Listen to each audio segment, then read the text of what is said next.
Hello, and welcome to the We're Not Experts History podcast with myself, Sarah, and my usual co host, James. Hi, James. Hello, Sarah. Hello, listener. Hello. Listeners, but anyway, we won't go into that. No, what are you talking about today? Because it's your turn today. So, what are you talking about? Today, I'm going to do another one of my little mystery ones.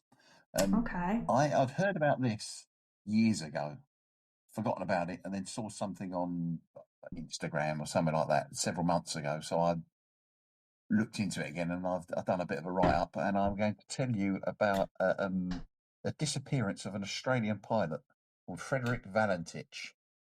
Oh, okay. This happened in 1978, so it's one of the more recent ones that we've looked at. And he was a 20-year-old pilot, and he had around about 150 hours of flying experience. And he'd arrived at an airport called Moorabbin Airport, which was just outside Melbourne in southern Australia.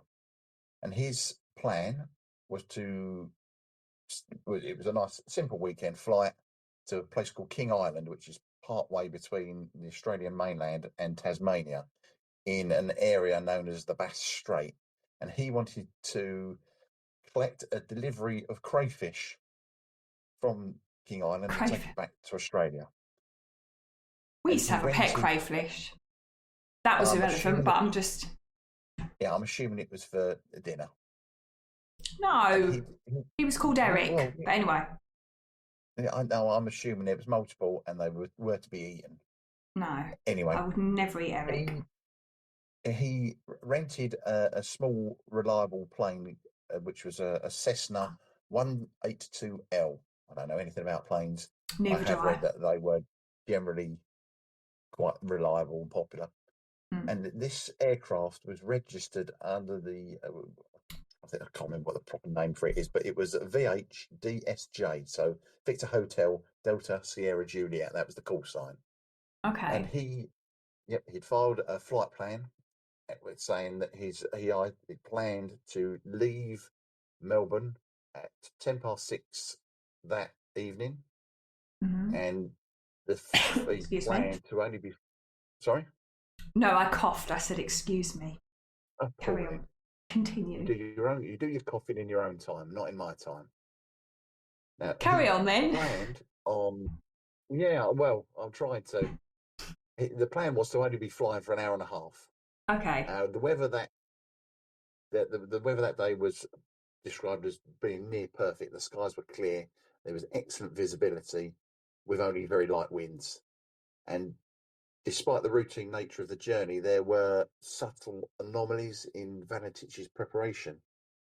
He'd failed several commercial flight exams and was struggling with his instrument ratings, meaning he was only legally able to fly in conditions where he could maintain visual contact with the ground or the horizon. So, from what I can understand, he couldn't fly using just instruments, a compass. He had to be able to see where he was going, like physically see the... Right. Okay, I didn't know that was a thing, but yeah. No, away from that, he has my sympathy, because I'd be exactly the same. I think... I know it's a few hundred miles of water, but I'd rather walk. Yeah. Get a boat. He took off. Yeah. He took off at 18:19, so nearly 6:20 in the evening. And for the first 45 minutes of the flight, it was absolutely fine. And he was flying like southwest from Melbourne to the coast at a point called Cape Otway, which was a prominent headland that serves as the final visual landmark before pilots head out over the dark open waters of the Bass Strait. And at 1900 hours, he radioed the Melbourne flight service to report his position, and everything appeared normal. Then it was just 6 minutes later, the tone of the flight completely changed when he contacted the controller, who was a fellow called Steve Roby, to ask about other traffic in the area. And this query would mark the beginning of one of the most... You go online, you can see how much debate there is just online in the last few years about this. So before the internet, people must have been chatting about it a lot. Now, the next section of this, my write-up, is a transcript of that radio conversation, just the 6 minutes of the radio conversation from that night. And so you're going to take part in this. You're going to be am I? marked as F-. Yeah. I wonder why you'd sent me a transcript. Okay. Oh, yeah. Yeah, they're right. Now, if you go online, go to YouTube, you can hear recordings of it, but it's not that clear. So you're going to take the part of Steve Roby from the Melbourne Flight Service, and I'll be Frederick Valentich. Neither of us are going to attempt an Australian accent. No, that would not be good. Okay, so it begins at 1907 and 14 seconds. Okay. And Frederick Valentich calls in. He says, Melbourne, this is Delta Sierra Juliet. Is there any known traffic below 5,000? Delta Sierra Juliet, no known traffic. Delta Sierra Juliet, seems to be a traffic aircraft below 5,000. A traffic aircraft? I was going to say. I don't know. Yeah. I've tried reading this before and I've made an absolute pig's ear of it. So he says, I am. There's a lot of, obviously, speech here. So he's trying to say things, then changes his mind. Right, basically he's saying there seems to be a large aircraft below 5,000, which was below him. Okay. Delta Sierra Juliet, what type of aircraft is it?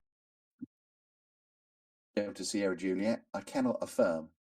It is 4 bright, which I assume he means there's 4 bright lights. It seems to me like landing lights. Melbourne. Then it says Melbourne. This is Delta. Yeah, sorry. Yeah, So Melbourne. This is Delta Sierra Juliet. The aircraft has just passed over me, at least 1,000 feet above. Delta Sierra Juliet, Roger, and it is a large aircraft, confirmed. It is unknown due to the speed it's travelling. Is there any military aircraft in the vicinity? Delta Sierra Juliet, no known military aircraft in the vicinity. Melbourne, it's approaching me now from due east towards me. Delta. I keep reading your bit, sorry. So 30 seconds later, he says, Delta Sierra Juliet, it seems to me that he's playing some sort of game. He's flying over me 2-3 times at a time at speeds I could not identify. Delta Sierra Juliet, Roger, what is your actual level? My level is 4,500, 4500. Melbourne, Delta Sierra Juliet, it's not an aircraft, it is. Then there was an open microphone for 2 seconds. Then about 20 seconds later, it says Delta Sierra Juliet. As it's flying past, it's a long shape. Then the microphone was open for 3 seconds. I cannot identify more than that. It has such speed. It's before me right now, Melbourne. Then it says Delta Sierra Juliet, Melbourne. It seems like it's stationary. What I'm doing right now is orbiting, and the thing is just orbiting on top of me also. It's got a green light, a sort of metallic light. It's all shiny on the outside. Then the microphone was open for another 3 seconds. It's just vanished. Then he says, Melbourne, would you know what kind of aircraft I've got? Is it a military aircraft? He then says, Delta Sierra Juliet, it's, microphone's open for another 2 seconds. Now approaching from the southwest. Then again, he says, Delta Sierra Juliet, the engine is rough idling. I've got it set at 23, 24, and the thing is coughing. Then he says, my intentions are to go to King Island, Melbourne. That strange aircraft is hovering on top of me again. Then the microphone was open for 2 seconds. It is hovering, and it's not an aircraft. Then the last thing they got was 17 seconds of metallic scraping noise, and then it just went silent. And that was 6 minutes of conversation and open microphone. Right. So, yeah. As I say, if you go on YouTube, you can listen to it. It is on the actual, and I'm sure it'll be much better than what we just read. Oh, I would hope so. That was awful. Yeah, it's just not a of high quality recording. Obviously, it's 1978, and I don't suppose they were going out of their way to. We must record this, even though they record everything. So, following that final 17-second transmission of metallic noise, which was at 12 minutes past 7 that evening, the Melbourne Flight Service immediately initiated their emergency procedures. So when Valentich failed to arrive at King Island, when he was due to, which was just after 7:30, a formal search and rescue operation was launched. And the initial response was massive, involving military and civilian assets. And the Royal Australian Air Force sent out 2 Lockheed P-3 Orion maritime patrol aircraft. They're big aircraft, and they are equipped with sophisticated radar and infrared sensors, and they were deployed to sweep the Bass Strait, supported by 8 civilian aircraft, as well as several vessels actually on the ocean. And the search the conditions for the search were considered as optimal. Brilliant. The weather remained clear. The sea state was relatively calm, which all helps in the detection of debris or oil slicks. So if he's had a crash, they're going to find him, is what they're thinking. Yeah. Rescuers focused their efforts on a broad area of the Bass Strait between Cape Otway and King Island, which is a big area. Australia is a colossal country. So that space between Tasmania doesn't look much on a map, but it's huge. And they calculated their likely impact zone based on his last known speed and heading would be somewhere between the mainland and King Island. They obviously don't think he got there or overshot it. Right. Despite the advantages they had, the search proved to be one of what I suppose chances are it's the most frustrating in Australian aviation history. They found nothing. And over the course of 4 days, teams covered thousands of square miles of the ocean. Yet not a single trace of this Cessna was ever found. That is odd. Yeah, it is. The total absence of any physical evidence, no floating wreckage, no seat cushions, no telltale fuel shimmering on the surface. It only added to the mystery. And historically, light aircraft crashing into the sea leave behind some sort of buoyant debris or an oil slick, which will stay there for days. Right. And the Royal Australian Air Force eventually called off the intensive search on the 25th of October. And now, for the family of Frederick Valentich and the investigators at the Department of Transport, the silence of the Bass Strait left behind a void of well, I don't even know how you look at it. You've got the recording, what he's telling you, and you can't find him. So you're then trying to work out what this strange aircraft was. That's only going to raise more questions. Yeah, so the Department of Transport's investigation into the disappearance of the plane faced a very unique challenge. They had this recording, but no physical aircraft to examine. So I think the first thing you do is you rescue what you can, and and then you can kind of see what's happened. Yeah. But there was nothing. The investigation focused heavily on the technical analysis of the radio tapes and the background of the pilot as well. And the 17 seconds of metallic scraping heard at the end of this recording were subjected to laboratory testing. While some analysts suggested the sound was consistent with the rapid failure of a vacuum pump or a structural breakdown, others argued it was an external interference that could not be matched to any known mechanical failure of this type of plane. So the primary focus for the investigators was the theory of what they called spatial disorientation.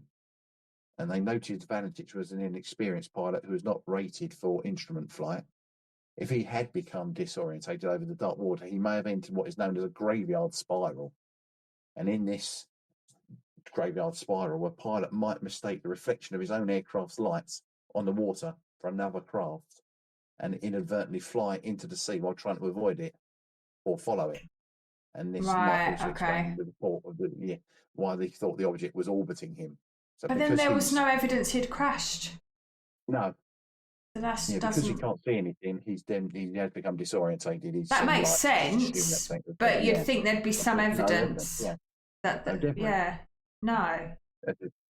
It didn't account for the descriptions of this long metallic shape or the green light that he reported. Very, very, with such clarity, it was very clear. A further 1982 conclusion of the Air Safety Investigation Branch was ultimately inconclusive. I suppose there's just no answers. They can't, without the evidence, they can't say for definite what it was. And the report stated that the reason for the disappearance of the aircraft was not determined, and the effects of the incident were presumed fatal. So by 1982, they haven't found him. Yeah, that's probably a reasonable guess. Yeah. By refusing to officially label the event as a standard crash, the government inadvertently allowed the UFO theories to move from the fringes to public interest into a permanent fixture of in the history of Australian aviation. So, all they're doing is fueling the rumours. Yeah. Yeah. So the disappearance of Frederick Valentich, it didn't fade with this conclusion of the official search, but it grew into a cornerstone of Australian folklore. In the weeks following the event, the Department of Transport received over 20 reports from members of the public claiming to have seen erratic green lights or speeding metallic objects in the sky over the Bass Strait on the night of the 21st of October. And one notable report come from a group near a place called Apollo Bay who claimed to have seen a green light trailing a small aircraft, which provides quite a chilling external parallel to his own radio reports, if indeed they did see it. Yeah. Yeah, I think if you ring up and you're reporting it at the time, I'm more inclined to believe it. If you're ringing up a few days later and say, "Oh, by the way, we saw this," I'm not buying it. No, because I imagine, okay, they didn't have Facebook and Instagram back then, but word would have got out that mobile phones, yeah. No, that word would have. Yeah. Yeah, and I'm sure the newspapers would have got hold of the story and published it. Obviously, if anyone listening to this in the future, a newspaper was how we spread news. It was printed out, and the newspapers were thoroughly reliable. No, they weren't. On the 20th anniversary of the disappearance, so we're going now to 1998. A plaque was unveiled at the Cape Otway Lighthouse. So it is a tribute to him, and it overlooks the waters where he was last heard. And when they did this, obviously, it must have garnered some interest, but the case was then brought back into the spotlight in 2012 when a large cache of declassified documents from the National Archives of Australia confirmed that the government had taken the UFO report seriously, and they conducted extensive internal interviews and audio analysis that they had previously downplayed to the press. So that's exactly what they were looking at. So they delved into it a lot more deeply than what they let on. Right, okay. Yeah. Now, so today the Valentich mystery is still a cold case. Right. But it has a permanent place in both aviation history and ufology. And whether he was a victim of a rare atmospheric phenomenon or just a catastrophic mechanical failure, or it was actually a genuine encounter with, whatever you want to call it, the lack of physical closure ensures the story stays with us, which is, say, I heard about it years ago, and it's come up again within the last few months, which is why I'm now yakking about it. So for listeners of this podcast or any researchers, the case serves as quite a haunting reminder of the vast, unforgiving nature of the Bass Strait. If you look at it on a map, it is huge. Even though you've got two, like Australia, which is colossal, Tasmania, which is large, and there are a few other little islands, but it's still a massive area. So ultimately, the plane could have gone down, and it would have been easy to have got lost. Well, I suppose because they can't search the whole thing, can they? But I suppose they can only estimate where he would have been. Yeah, exactly. But bear in mind, I would also say that if he's not great with his instruments, he may have gone completely off course. And he could have crashed. He could have crashed somewhere else. Yeah, that is also very plausible. Yeah. Yeah. So while this official report remains undetermined, this vacuum left by the lack of any evidence has been filled, as is always the case, with just theories. Most of theories. You see it all the time. Yeah, like everything. Yeah, conspiracies, which just annoy me. But these theories range from purely psychological highly speculative, each attempting to account for the specific details provided in the radio transcript. So it's like you were doing earlier. So, well, that explains something. Well, it doesn't explain why there was no debris found. So, yeah. So, analysts have they divide the theories into two categories: those that suggest either an accident or a genuine anomaly. And the most prominent scientific explanation is the spatial disorientation. This is what they call the graveyard spiral.